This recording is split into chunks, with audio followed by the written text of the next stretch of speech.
It was not gold or oil that Ibrahim Traoré poured into the veins of Burkina Faso. It was fish. On a single day, 150 tons of live tilapia, carp, and catfish cascaded into the country's rivers like silver rain. Wooden boats creaked under the weight, soldiers stood guard, villagers cheered, and cameras captured a flood of life returning to waters that had fallen silent for years. To outsiders, it seemed reckless. Why would a poor, landlocked nation spend scarce funds on fish instead of roads, hospitals, or power plants? But Traoré's vision was sharper: food is power, and survival is sovereignty.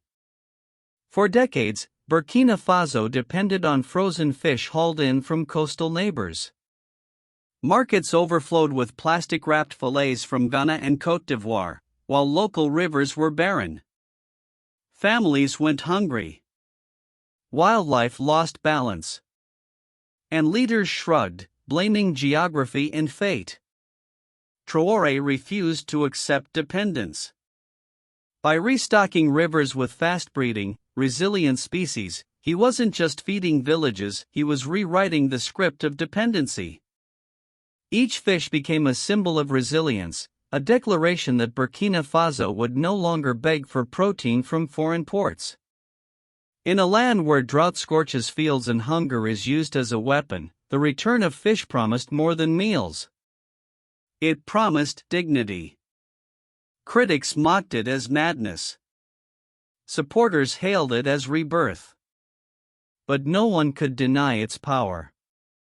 Within months, nets grew heavy again. Villages that once faced malnutrition tasted hope. Ecosystems began to heal. Fishermen who had nearly abandoned their trade returned to the rivers. Women who once paid high prices for frozen imports now sold baskets of freshly caught tilapia. Children who had grown up without protein finally tasted fish on their plates again. But beneath this ecological revival lay a deeper calculation. Traoré knew a truth few dared to say aloud: food security is political security. A hungry population is easy prey, manipulated by insurgents, foreign powers, and corrupt elites. A well-fed population, by contrast, is harder to sway. Each fish pulled from the river was more than a meal. It was a stabilizer of homes, of markets, of loyalty itself. His government moved fast. Alongside the Great Release came training in aquaculture. Villagers received nets and cages. Hatcheries sprang up along the banks, ensuring that rivers would be replenished for years to come. What once looked like a spectacle was, in fact, the foundation of a new river-based economy: food, jobs, and revenue born from Burkina Faso's own waters. And the optics were brilliant. Images of villagers cheering as waves of fish hit the rivers spread like wildfire across social media. From Bamako to Paris, Africans watched a young leader not cutting ribbons at aid projects, but giving life back to his rivers. It was politics performed not in speeches, but in acts people could touch, taste, and see. Critics scoffed: why waste millions on fish when Burkina Faso needs hospitals? Traoré's reply was sharp. A hospital treats sickness. Food prevents it. A road carries goods, but it does not feed a child.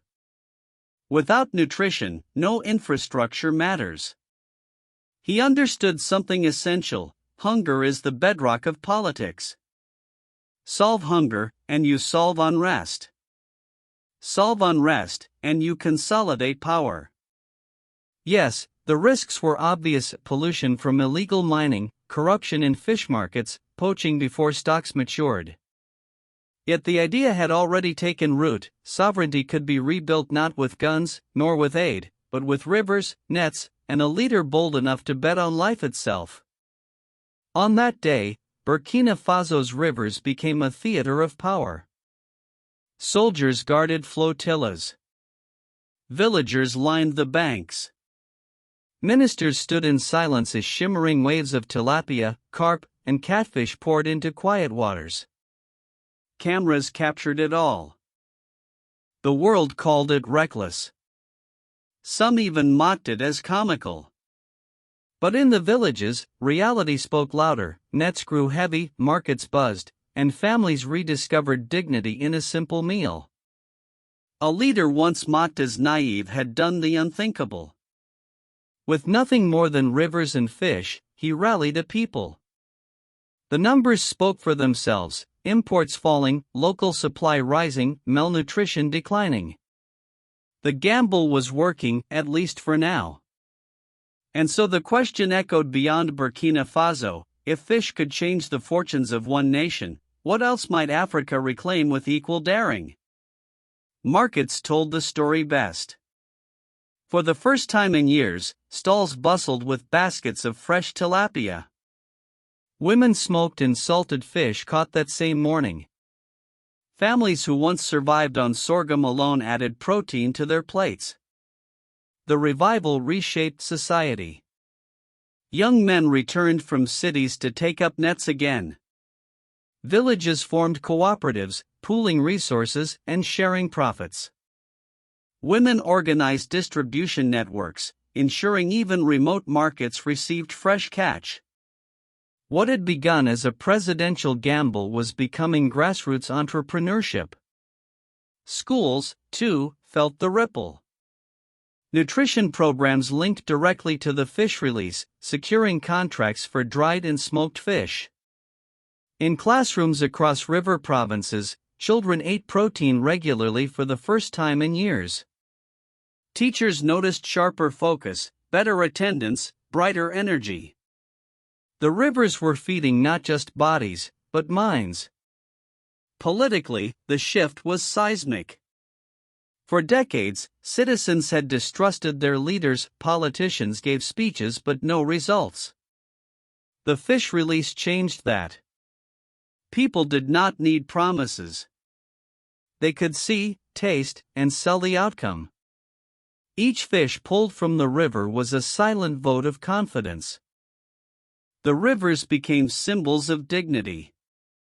Elders told the youth, independence is not just waving a flag, it is feeding your people with your own hands. Conversations in markets turned from dependency to possibility. Beyond borders, neighbors took notice. Envoys from Niger, Mali, and Togo came to study aquaculture projects.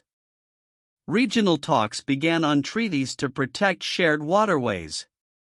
Suddenly, Burkina Faso, long dismissed in continental politics, was setting an example. But opportunity brought danger. Illegal fishing threatened stocks. Corruption crept into distribution. Pollution from gold mining loomed.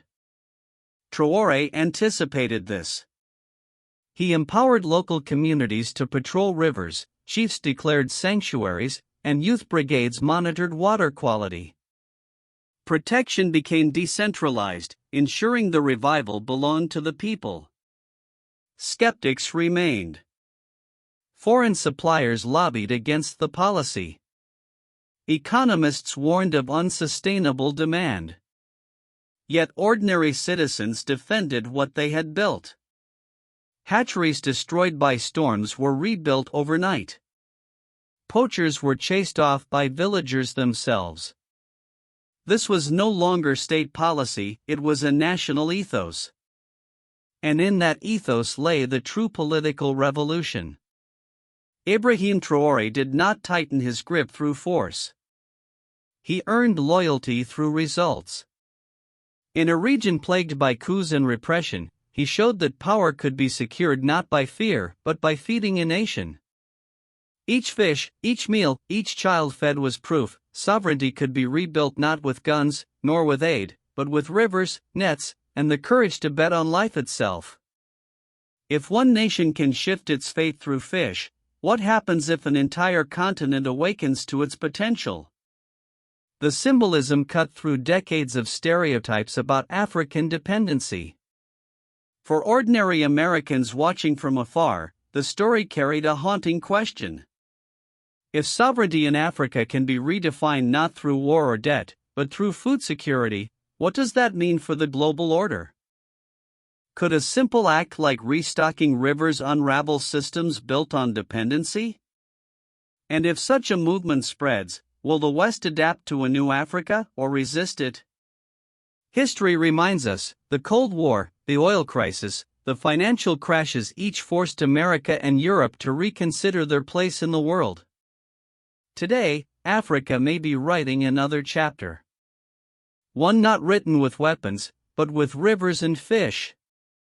From the moment Ibrahim Traoré released 150 tons of fish into Burkina Faso's rivers, the world struggled to decide, was it madness or genius?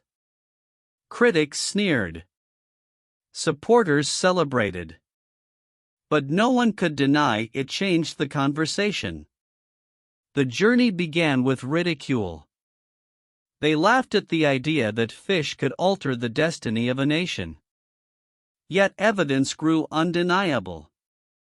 Fishermen returned. Women built cooperatives. Children ate better meals. Wildlife reappeared.